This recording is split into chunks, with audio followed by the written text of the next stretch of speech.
घरे ना कि ननदो के भैया ए हमर सैया पढ़ी के पति रौरा आ जाइब गैया भइल गया माटी देवरवा बोलमुजी घोरता जवानी में जहरवा बोलमुजी सठिए के रहना मजरा यही दिन पे गौर बचुना का तू तो बहरा बड़ा ना तो सुना ना जो गो गई तो गो गई हां पक्का पक्का चल लेकिन हिसाब से हम बिना हिसाब अरे से जब से तू सैया कैला हरियाणा होटल घोटात नहीं के हमारा से खाना और जरल रोज अरवा बलम जी आ गोलू राजा जैसन के लाइन मारे लो देवरवा बलम जी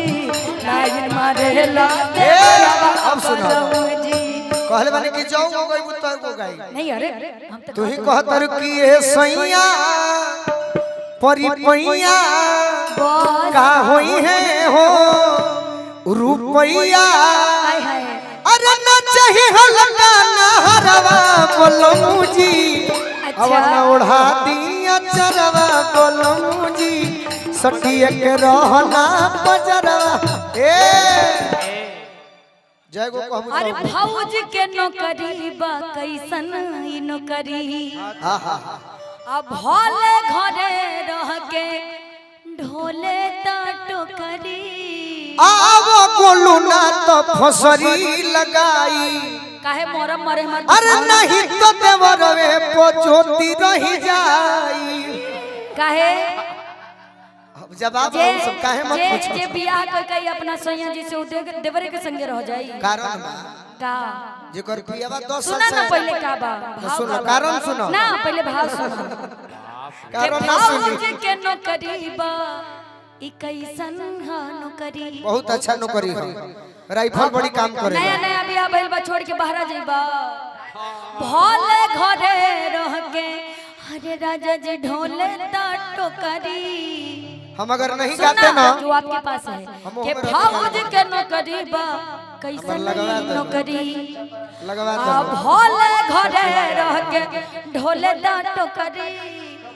काहे हमरा दिलवा पे करेला तुमार हो वाह आ तू ही त बड़ा सैया जिए के आधार हो सही में तोहर धड़ के जियरवा बोलम जी बाकी अवन उड़ा दी अचरवा बोलम जिया जिया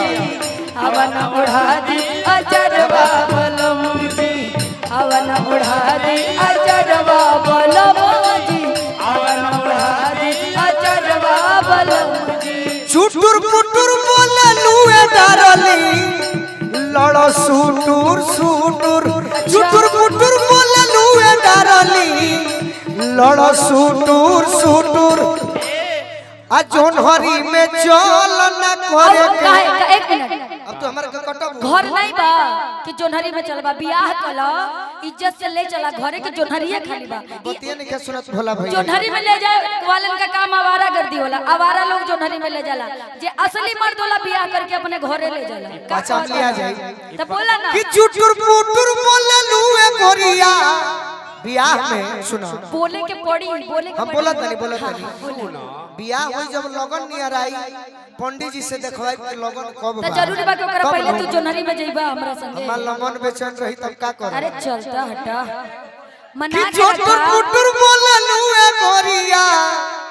लड़ो सुटुर सुटुर अच्छा आ जोन हरी में चल न करे के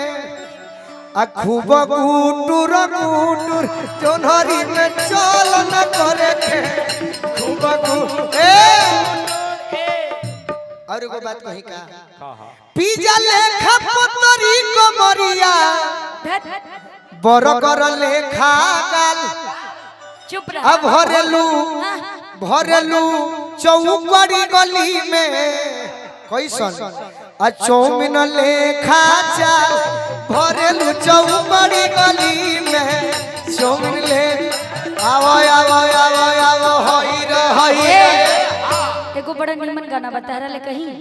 हमरो भेगो निमन अरे बा उगल बाड़े चंदा मामा आ उगलबा अंजोरिया आ छतिया लगली करवट फेरी हमरे ओरिया का जख्मी सर बीतल जाए रतिया सुहानी बलम रवा हरे लगही तवानी बढ़ल जात मोर परसानी बलम रवा लगही तवानी माइनर दे दो माइनर ए जे माइनर हेलो ए आवा ना इतना निमन गाना बा कहो माइनर में जाता रह एहू से निमन ले लो अच्छा कह गावना के रोतिया के सुनो सखी मोतिया से जिया मोयले जो सजानवा गावना के रोतिया के सुनो सखी मोतिया से जिया मोयले जो सजा कोल कोल पियावा घुंघुटवा उठवले शर्म से सिहरल बागाना कोल कोल पियावा घुंघुटवा उठवले शर्म से सिहरल